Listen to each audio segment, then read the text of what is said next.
Greetings, Bishop Robert Stearns, David Nekrutman here. Guess where I'm at? That is correct, at the Haas Promenade.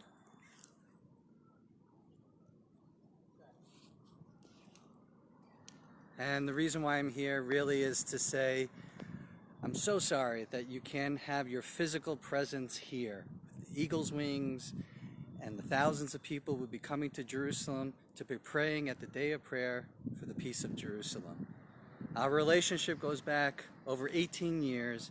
I remember the first time that you came to the Israeli consulate in New York and you were the main guest speaker at our prayer, our Christian prayer for the peace of Israel.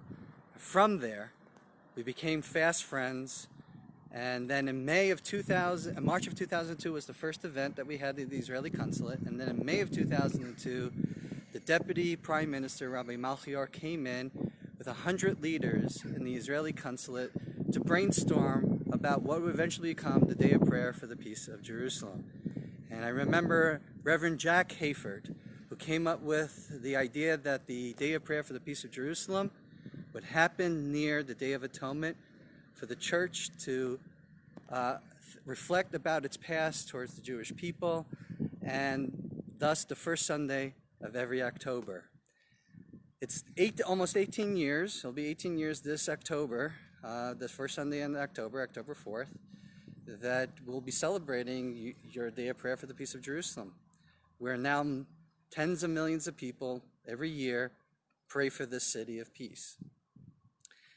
In some small way, I was just some conduit to go ahead and begin this amazing, amazing journey. I remember our one-day trip together with the late Dr. Gerald Meister.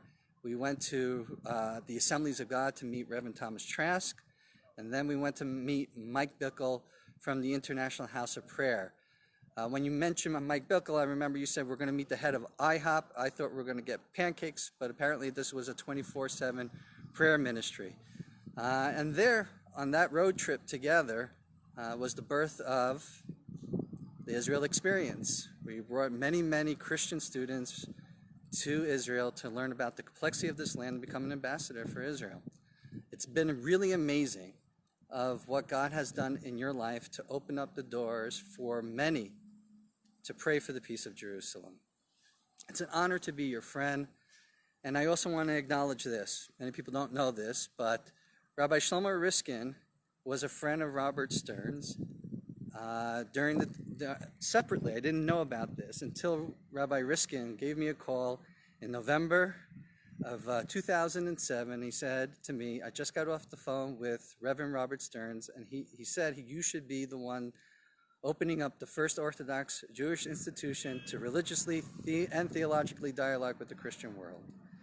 And so I owe you my job at Or Torah Stone Center for Jewish Christian Understanding and Cooperation. So I'm very thankful of our friendship, but I just want to say on the modern day sacred calendar of Jewish Christian relations, the Day of Prayer for the Peace of Jerusalem is one of those days that really brings Jews and Christians together.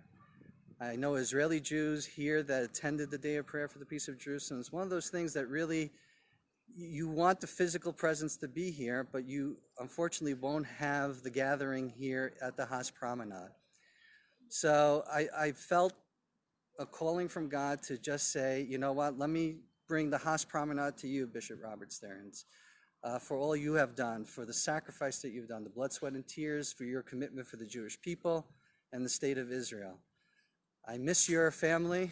I remember Jonathan, your older son Isaac, playing together. So my hope, obviously, is that COVID-19 gets removed from the world, our borders open up, and then we get to see you and your family here in Israel. For all those affiliated with the Day of Prayer for the Peace of Jerusalem, know that you're part of a greater cause that is something divine, something that has never happened in the history of Jewish-Christian relations. And what Eagle's Wings and the dedicated staff have done for over 18 years for the Day of Prayer for the Peace of Jerusalem is just miraculous. Every door that's been open is really divine. So there are servants of God that have the anointing in their life that can create an initiative like the Day of Prayer for the Peace of Jerusalem.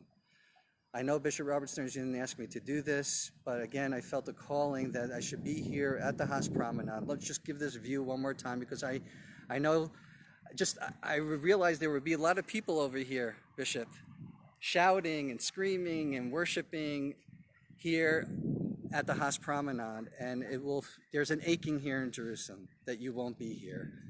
So know this, that although physically you won't be here, you are always here, Bishop, and we are with you. So for everyone taking a part of praying for the peace of Jerusalem, just know that Israel really appreciates your prayers more now than ever before. I think this is a time of reflection, just to say how beloved Bishop Robert Stearns is to Israel, that everyone really understands what you're doing and the divine path that you open up.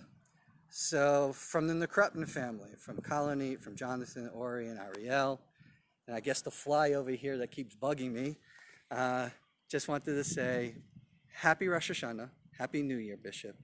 May it only be sweet and joyous from now on. Blessings from the Haas Promenade.